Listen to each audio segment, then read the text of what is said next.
시도 때도 없이 찾아오는 장의 신호. 팔도 이렇게 펴지도 못하겠더라고요. 통증하고 계단 오므려서 그냥 참는 거.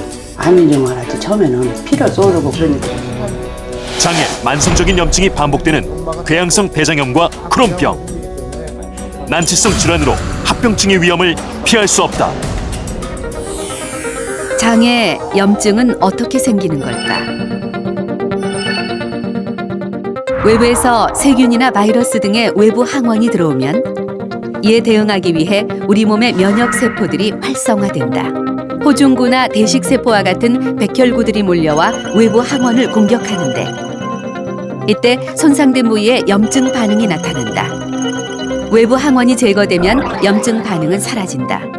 그런데 염증이 사라지지 않고 계속 진행하면 장 조직을 손상시키는데 바로 이것이 염증성 장 질환이다. 궤양성 대장염의 특징은 대장에만 병변이 생긴다는 것이다. 보통 직장에서 염증이 시작돼 위로 쭉 번지듯이 이어진다. 그런 병은 소화기 어디라도 생길 수 있고 염증이 띄엄띄엄 나타난다. 대장은 점막층, 점막하층, 근육층, 장막층으로 돼 있다. 궤양성 대장염은 주로 점막층과 점막하층에 생기는 데 비해 크론병은 점막층에서 장막층까지 모든 층을 침범해 깊이 파고든다. 극심한 복통이 따른다. 염증이 점막 깊이 파고드는 크론병은 심각한 합병증을 가져올 수 있다. 이현민 씨는 크론병 합병증으로 최근 수술을 받았다.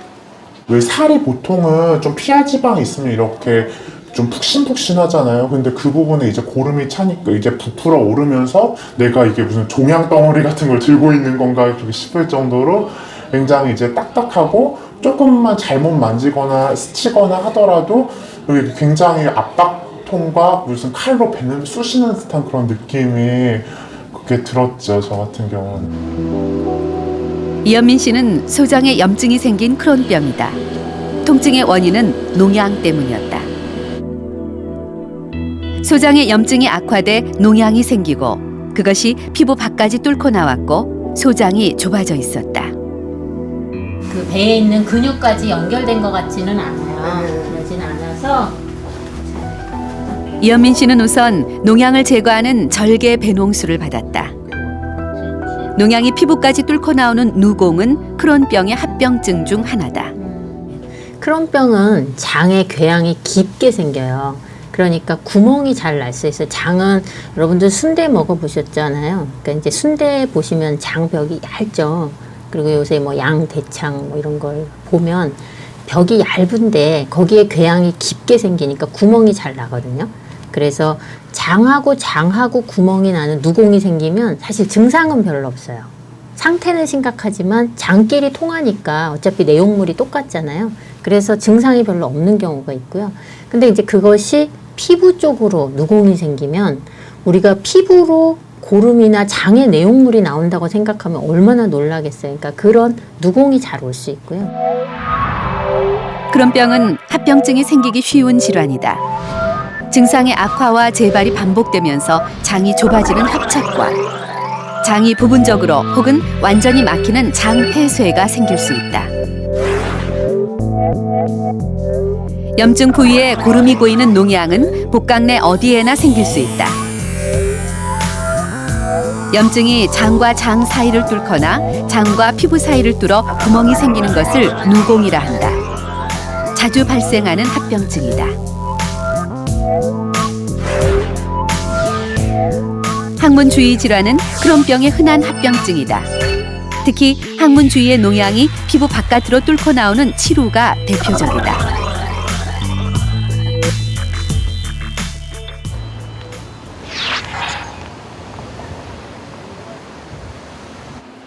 심각한 합병증을 가져오는 염증성 장 질환. 그 원인은 어디에 있는 것일까? 한국인 염증성 장질환 환자들의 혈액을 채취해 유전자 검사를 해보았다.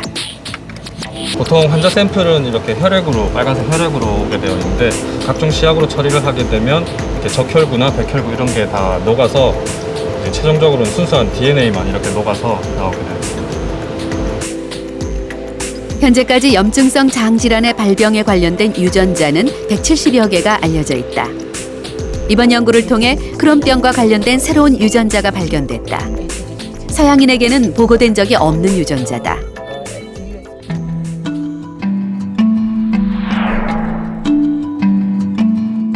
한국인들 중 이 유전자가 있을 경우 크론병에 걸릴 가능성이 높은 것으로 밝혀졌다.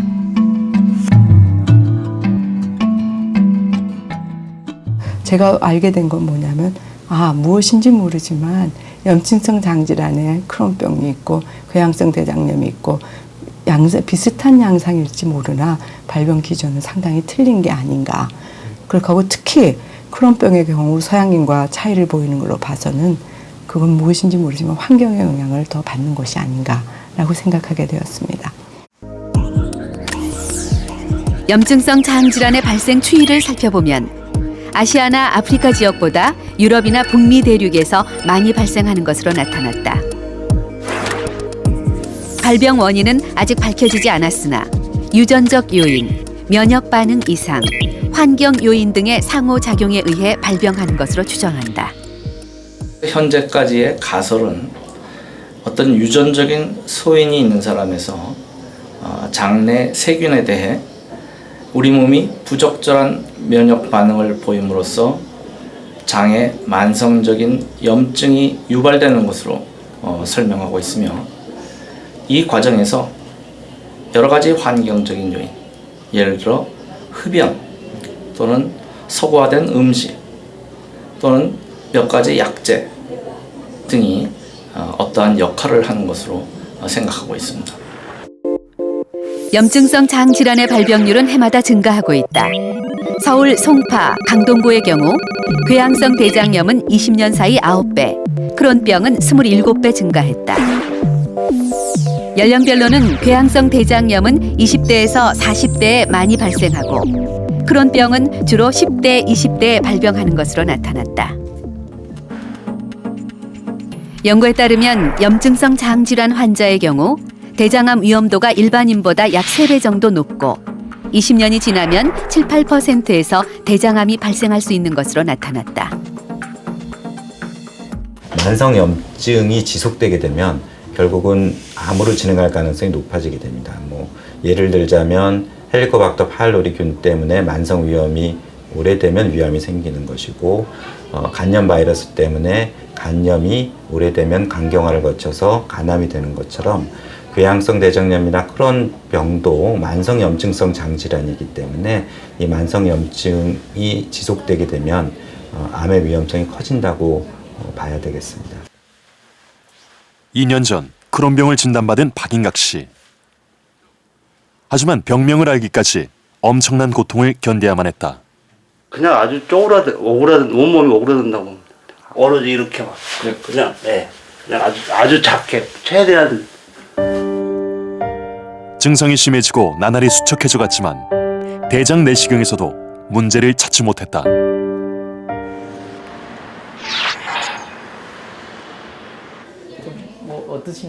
병원에서 복부 CT 검사를 받은 박인각 씨. 소장에서 이상소균이 발견됐다. 소장벽이 두꺼워지고 장 자체가 좁아진 상태. 염증 때문이었다. 위내시경과 대장 내시경에서 특이소견이 없었기 때문에 상당히 진단이 늦어졌다고 할 수 있습니다.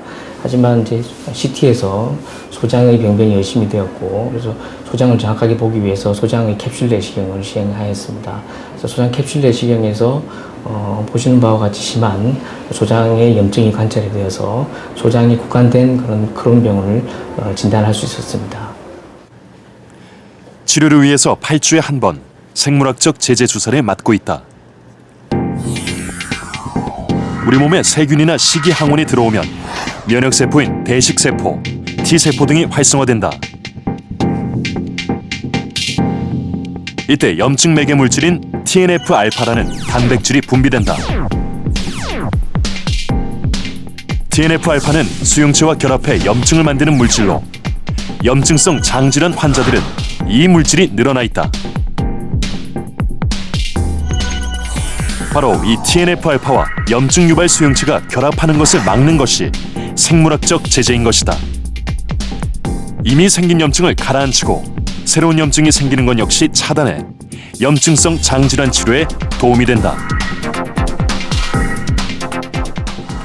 생물학적 제재는 이런 떠다니는 TNF-알파 또 그 세포막에 부착되어 있는 TNF-알파를 모두 차단시켜서 이런 부종도 가라앉히고 세포 내 투과성도 적게 하고 근본적으로 이제 염증을 매개하는 다양한 백혈구들의 차단 이런 것들을 통해서 염증을 가라앉히게 됩니다.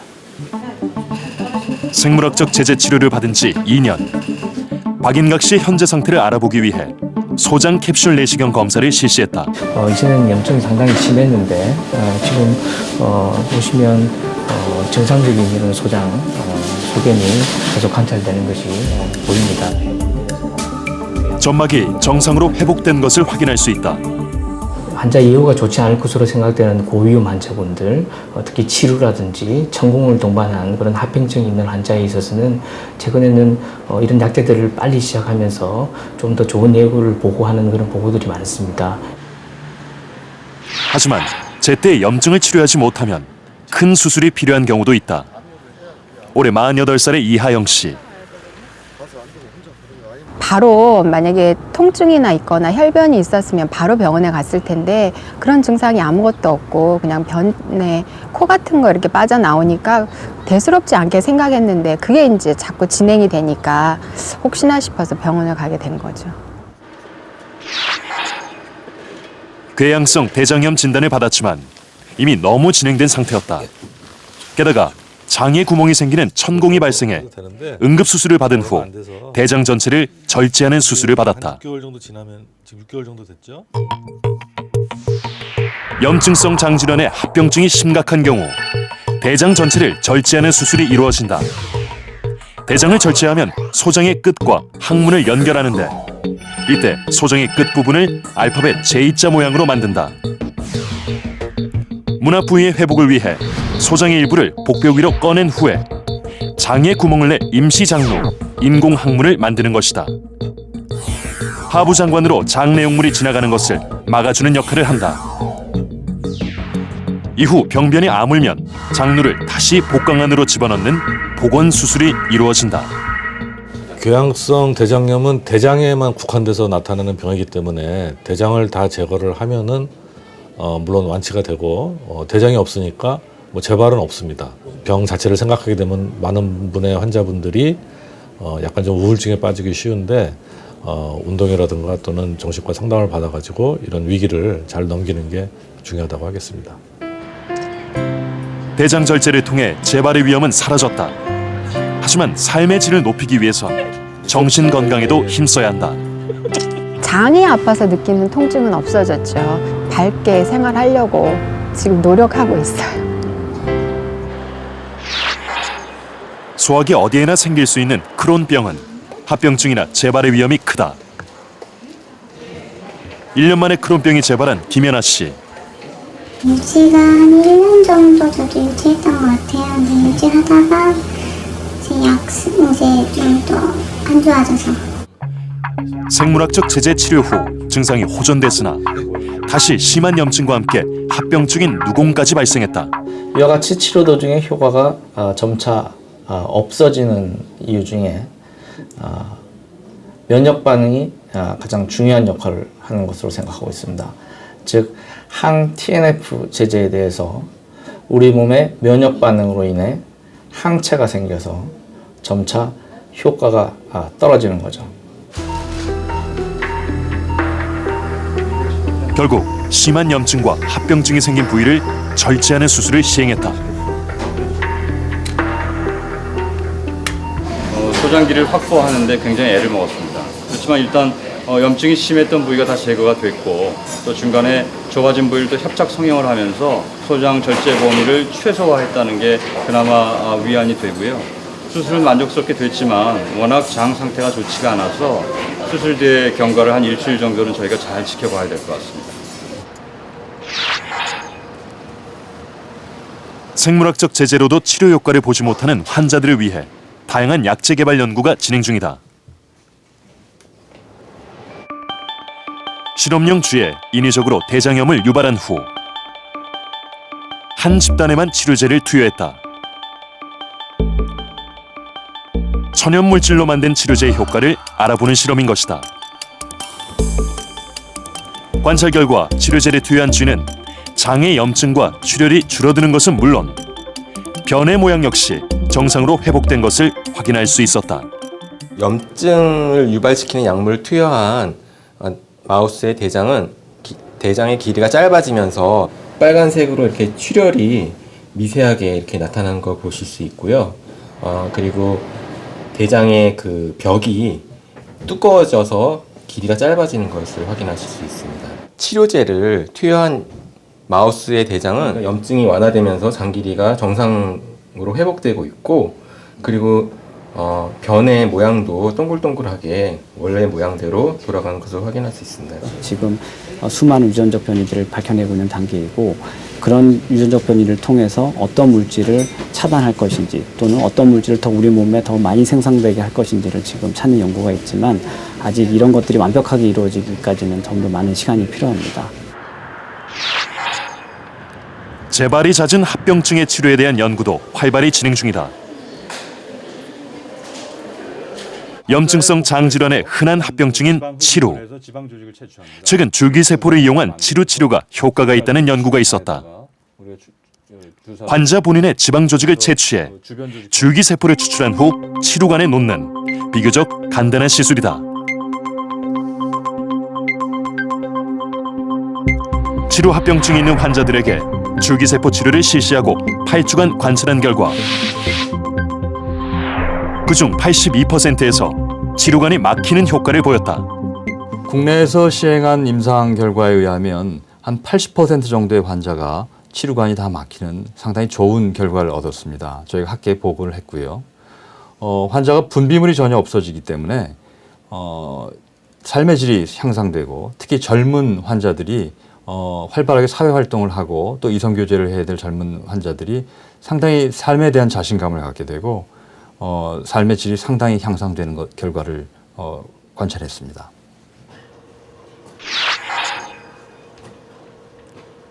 다양한 치료법과 함께 환자 개인의 노력도 중요한 염증성 장질환. 올해 66살의 장순희 씨는 23년 전 궤양성 대장염을 진단받았다.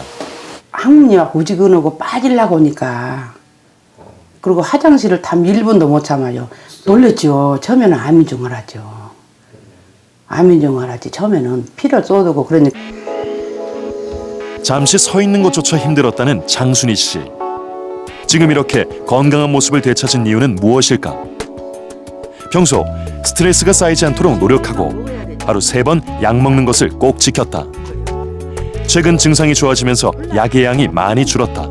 예전에는 9개를 먹고 자약을 3개 넣고 그랬는데, 지금은 자약 하나 넣고 요거 6알 먹고 그래요. 대장을 뒤덮고 있던 염증도 거의 사라진 상태다.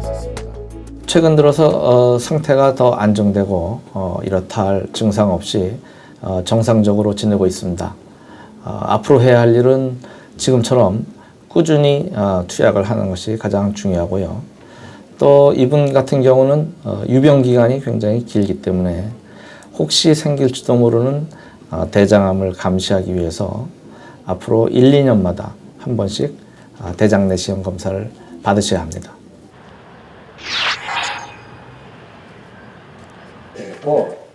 이러한 영양장애가 생기는 것처럼 염증성 장질환 치료에 있어 약물 치료만큼 중요한 것이 또 있다. 바로 식이요법이다.